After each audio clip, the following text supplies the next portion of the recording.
La première lecture se trouve dans le livre d'Exode, au chapitre 17.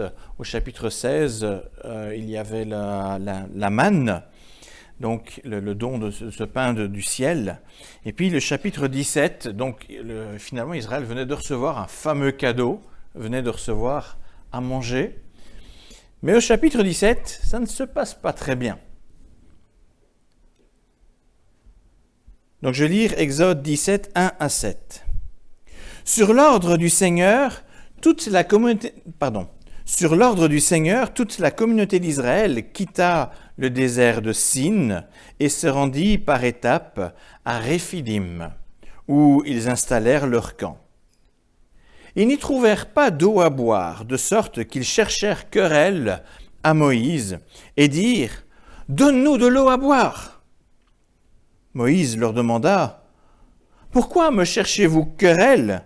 Pourquoi mettez-vous ainsi le Seigneur à l'épreuve ?» Assoiffés, les gens se mirent à protester contre Moïse en disant « Pourquoi nous as-tu fait quitter l'Égypte ? Est-ce pour nous faire mourir de soif ici, avec nos enfants et nos troupeaux ?» Moïse implora le secours du Seigneur. « Que dois-je faire pour ce peuple ?» demande-t-il. « Encore un peu, et ils me lanceront des pierres. » Le Seigneur lui répondit « Passe devant le peuple, accompagné de quelques-uns des anciens d'Israël. Tu t'avanceras en tenant à la main le bâton avec lequel tu as frappé le Nil. Moi, je me tiendrai là, devant toi, sur un rocher du mont Horeb.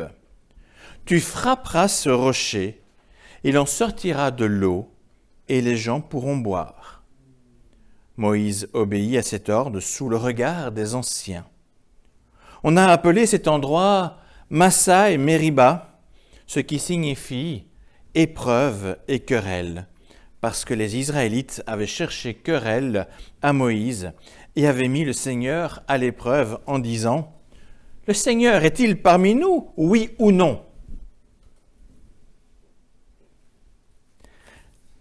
La deuxième lecture se trouve dans le livre de Nombres, donc on est toujours dans le Pentateuque, toujours dans l'histoire de Moïse. Donc Nombres au chapitre 20, les versets 1 à 13. Nombres 20, 1 à 13. Toute la communauté d'Israël arriva dans le désert de Tsin au cours du premier mois et s'installa à Kadesh. C'est là que Myriam mourut et qu'elle fut enterrée. Comme le peuple manquait d'eau, ils s'attroupèrent autour de Moïse et d'Aaron. Ils cherchèrent querelle à Moïse et lui dirent « Si seulement nous étions morts sous les coups du Seigneur en même temps que nos frères, pourquoi nous avez-vous conduits dans ce désert, nous, le peuple du Seigneur, pour que nous y mourions avec nos troupeaux? Pourquoi nous avoir fait quitter l'Égypte pour nous amener dans cet endroit horrible? On ne peut rien y semer, on n'y trouve ni figuier, ni vigne, ni grenadier, ni même de l'eau à boire. » Moïse et Aaron s'éloignèrent de cet attroupement, se rendirent à l'entrée de la tente de la rencontre et s'y jetèrent face contre terre. Alors la gloire du Seigneur se manifesta à eux. Et le Seigneur dit à Moïse, « Prends ton bâton, puis avec ton frère Aaron, rassemble la communauté d'Israël. Sous leurs yeux, vous vous adresserez au rocher là-bas, et il donnera de l'eau. Oui, tu feras jaillir de l'eau de ce rocher pour donner à boire aux Israélites et aux troupeaux. » Moïse alla chercher son bâton dans la demeure du Seigneur, selon l'ordre reçu. Aaron et lui convoquèrent l'ensemble des Israélites devant le rocher désigné, et ils leur dirent « Écoutez, vous les rebelles, serons-nous capables de faire jaillir pour vous de l'eau de ce rocher ?» Moïse leva le bras et frappa à 2 reprises le rocher avec son bâton. Aussitôt, de grandes quantités d'eau en jaillirent, et les Israélites s'y désaltérèrent. De même que leurs troupeaux. Mais le Seigneur dit à Moïse et à Aaron, Vous n'avez pas eu confiance en moi. Vous n'avez pas manifesté aux yeux des Israélites que je suis vraiment Dieu. Pour cette raison, ce n'est pas vous qui conduirez ce peuple dans le pays que je vous donne. » À propos de cet événement, on parle de l'eau de Mériba, l'eau de la querelle, car les Israélites avaient cherché querelle au Seigneur. Mais le Seigneur leur manifesta qui est vraiment Dieu. Jusqu'ici, la lecture pour ce matin. La semaine dernière, j'ai parlé de la façon dont Dieu s'est rendu présent pour le peuple qui était guidé par Moïse dans le désert. Nous avons vu présent par son action de délivrance, présent par sa parole et présent par sa gloire. C'est bien, ça reste. Et nous avons vu que Dieu continue aujourd'hui à encore manifester sa présence d'une façon similaire. Toutefois, l'être humain a du mal à faire confiance à Dieu. Dieu a beau être présent, on a du mal quand même à nous confier en lui. Il veut toujours rester aux commandes, même en sachant qu'il est en face de son Créateur. Il y a une inversion des rôles qui se fait. On ne s'en rend pas forcément compte, mais on inverse facilement les choses en se mettant à la place de celui qui décide et Dieu à la place de celui qui doit exécuter nos prières, comme si on pouvait exiger quelque chose de la part de Dieu. Et quand on se rend compte que Dieu ne répond pas forcément comme il l'entend, on se dit, est-il vraiment présent avec moi ? Comme les Israélites qui disent à la fin du passage d'Exode 17, verset 7, « Le Seigneur est-il parmi nous, oui ou non ?» Je vous ai dit qu'il était présent, et pourtant il y a cette question qui est là. Ainsi donc, on se rend compte que la présence de Dieu ne suffit pas pour une bonne relation avec lui. Encore faut-il pouvoir lui faire confiance, l'écouter et reconnaître sa souveraineté. Ce sont là trois attitudes à mettre en parallèle avec les différentes façons employées par Dieu pour montrer sa présence. Et je vous l'ai mis sur l'écran, vous allez voir trois éléments. Donc à la présence en action, nous devons répondre par une attitude confiante. À la présence de Dieu, nous devons répondre par l'écoute de ses promesses, les méditer et s'y accrocher comme un phare dans la nuit, même quand on est dans un temps d'épreuve, peut-être surtout quand on est dans un temps d'épreuve. Et à la présence glorieuse, nous devons reconnaître sa souveraineté et la respecter et garder notre juste place par rapport à Dieu. Dit comme ça semble évident. Et pourtant, nous allons voir que cela ne va pas de soi pour le peuple hébreu. C'est pourquoi dans sa parole, Dieu adresse aux générations qui suivent un avertissement en rapport au premier épisode lu en Exode. Tout à l'heure, pour le psaume, je vous ai lu la première partie du psaume 95, les 7 premiers versets. Mais je me suis arrêté au 7e. Mais si nous lisons la suite, il est dit, et vous allez voir là le parallèle avec ce que nous venons d'entendre, « Ne vous entêtez pas, comme à Mériba, comme au jour de Massa dans le désert. Vos ancêtres m'y ont provoqué, ils m'ont poussé à bout, même après avoir vu tout ce que j'avais fait. » Et comme cet avertissement n'est pas seulement destiné aux générations anciennes, on trouve pour nous ces mêmes paroles dans Hébreux 3, avec en plus ces mots « Frères et sœurs, prenez garde que personne parmi vous n'ait un cœur mauvais, incrédule, qui le pousse à se détourner du Dieu vivant. » Toujours en reprenant aussi les paroles du psaume 95.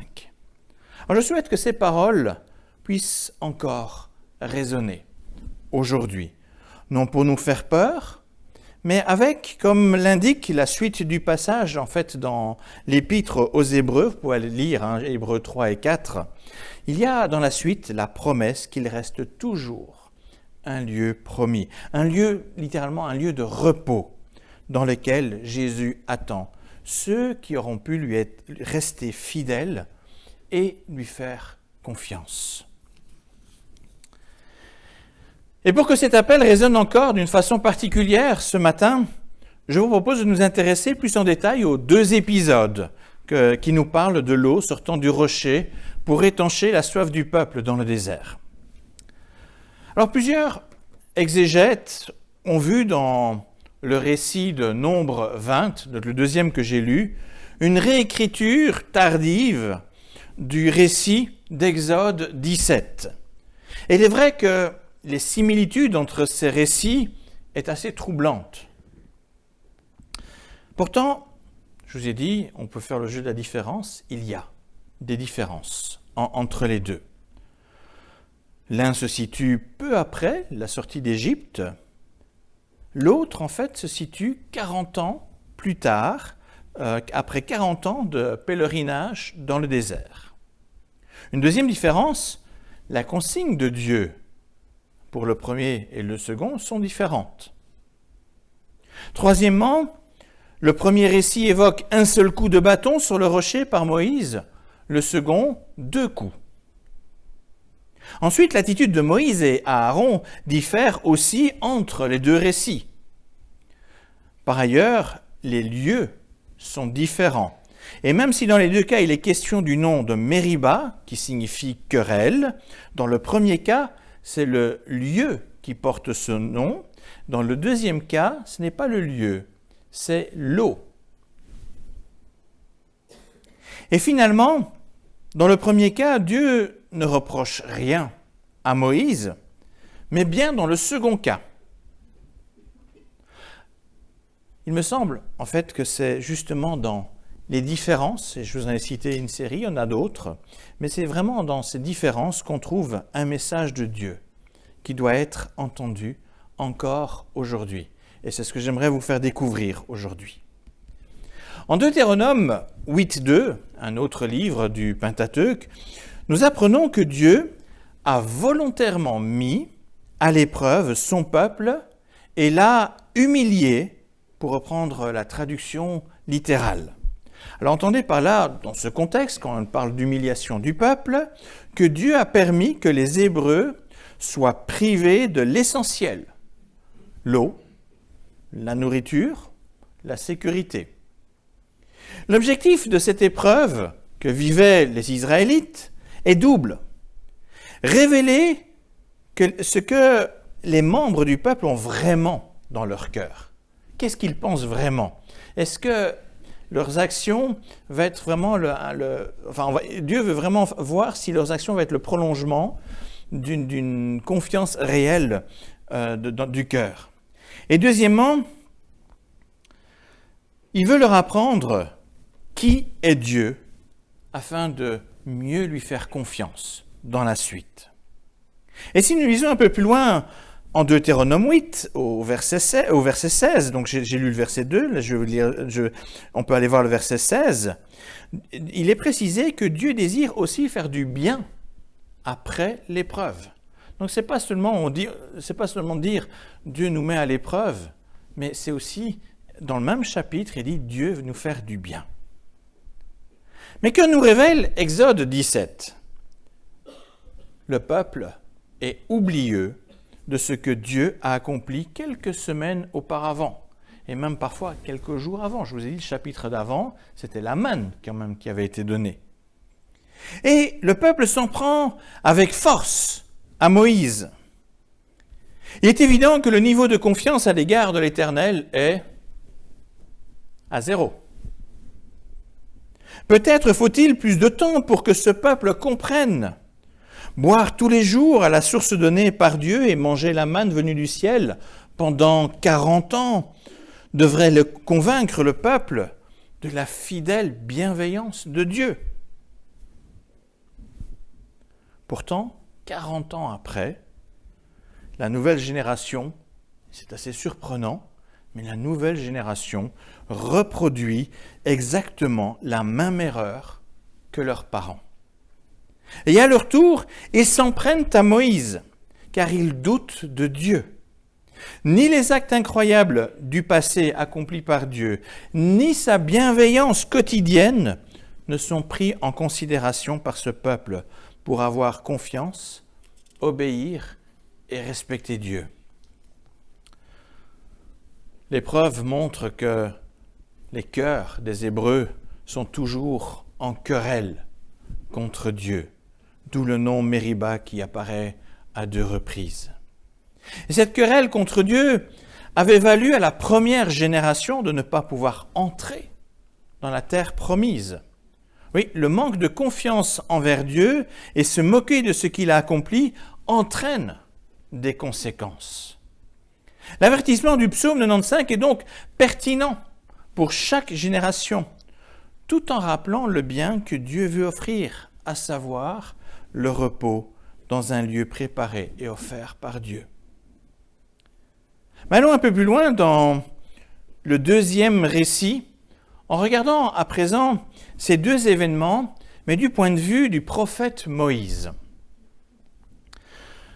Dans les 2 cas, Moïse se présente devant Dieu en lui exprimant son désarroi face à ce peuple qui cherche querelle. Et dans les 2 rencontres, Dieu lui donne ses consignes qui apporteront la solution au problème. En Exode 17, Dieu dit « Passe devant le peuple accompagné de quelques-uns des anciens d'Israël. Tu t'avanceras en tenant à la main le bâton avec lequel tu as frappé le Nil. Moi, je me tiendrai là, devant toi, sur le rocher du mont Horeb. Tu frapperas ce rocher, il en sortira de l'eau, et les gens pourront boire. » Et Moïse obéit scrupuleusement à Dieu, et tout se passe comme promis. En Nombre 20, Dieu dit de nouveau à Moïse, qui se trouve dans la même situation 40 ans plus tard, « Prends ton bâton, puis avec ton frère Aaron, rassemble la communauté d'Israël. Sous leurs yeux, vous vous adresserez à ce rocher là-bas et il donnera de l'eau. Oui, tu feras jaillir de l'eau de ce rocher pour donner à boire aux Israélites et aux troupeaux. » Dans le premier cas, Dieu demande à Moïse de frapper le rocher en précisant qu'il est là, devant lui, sur le rocher, même littéralement, en hébreu, contre le rocher. Imagine, Dieu est contre le rocher. Dans le second cas, il n'est plus question de frapper le rocher, mais de s'adresser au rocher là-bas. Pourtant, Moïse le frappe 2 fois et il reçoit une fameuse réprimande de la part de Dieu qui le prive lui aussi de l'entrée en terre promise. La sévérité de Dieu semble, à première vue, terrible. Parfois, ça nous donne une image d'un Dieu hyper sévère dans l'Ancien Testament quand on voit ça parce qu'on ne comprend pas. Faut-il punir Moïse si durement, uniquement parce qu'il a accompli le même geste que la première fois? On a vraiment du mal à comprendre. Si je reste uniquement dans le texte de Nombre, on constate quand même déjà quelques soucis dans l'attitude de Moïse. Contrairement à la première fois, Moïse ne respecte pas scrupuleusement l'ordre de Dieu. Pire, sa prise de parole devant le peuple trahit aussi son doute.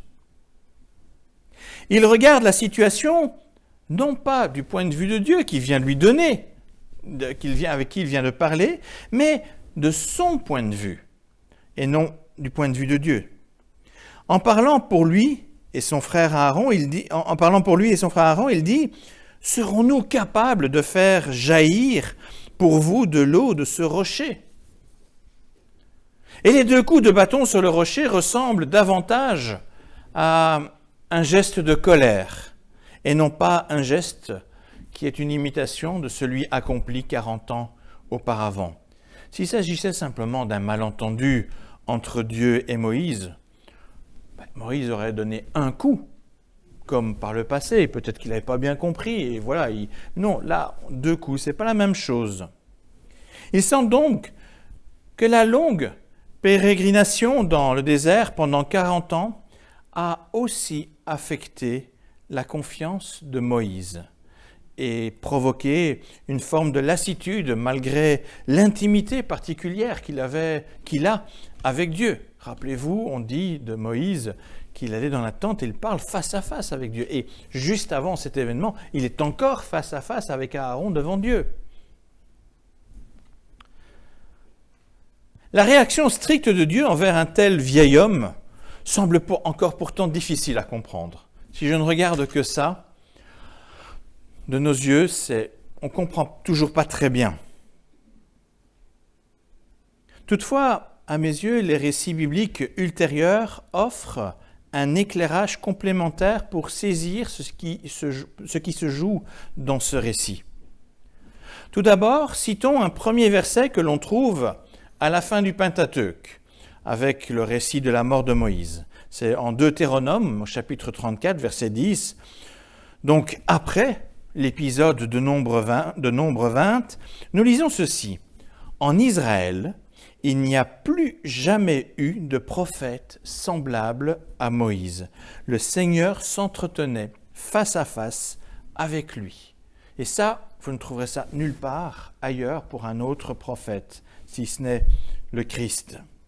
Ainsi donc, malgré les doutes de Moïse, il est toujours resté ce prophète avec cette relation particulière avec Dieu.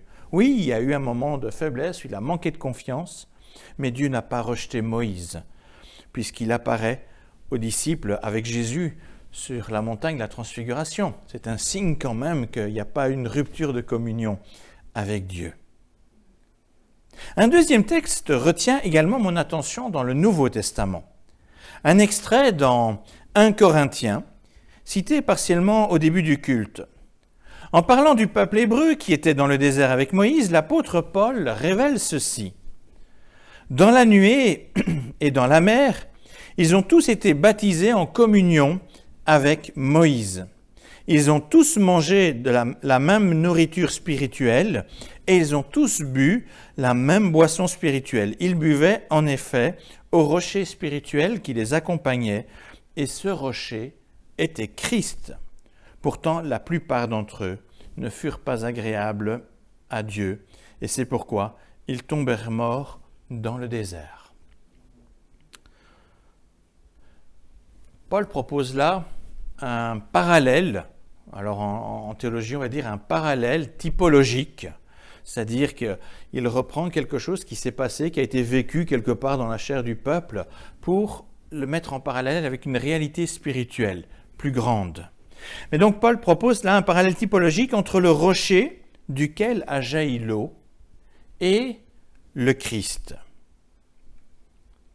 Tous ces éléments me font dire que Moïse, le prophète, a accompli en fait un acte prophétique sans même s'en rendre compte en frappant le rocher la première fois. Rappelons-nous, Dieu dit qu'il est contre le rocher. Dieu se laisse donc frapper de sorte qu'une source jaillisse, qu'une source puisse couler et donner la vie au peuple. La même eau promise par Jésus à la Samaritaine, quand il dit « Je te donnerai de l'eau à boire et tu n'auras plus jamais soif ». La même eau encore qui coula de Jésus à la croix quand la lance du soldat le transperça. On dit qu'il y a de l'eau et du sang. Il y a de l'eau également. Le rocher frappé par Moïse, en fait, annonce le sacrifice de Jésus à la croix pour offrir la vie à ceux qui lui font confiance. Dieu choisit de se laisser frapper pour le salut de son peuple. Alors quand on saisit ce parallèle, on peut se rendre compte que dans le deuxième récit, il ne fallait pas frapper une deuxième fois le rocher. D'ailleurs, Dieu ne dit plus qu'il est entre Moïse et le rocher, il dit il est là pour écouter, comme Jésus est là pour entendre nos prières. Alors que Dieu a déjà accompli la délivrance et manifesté sa gloire en ressuscitant le Christ, le manque de confiance et les doutes seraient comme s'il fallait remettre Jésus à la croix, alors que ce sacrifice est en réalité parfait et accompli une fois pour toutes. Et c'est par rapport à cela que la mise en garde qui se répète dans l'Écriture est importante. Là encore, Moïse a un rôle prophétique en recevant le blâme de Dieu et en n'étant pas admis dans la terre de Canaan.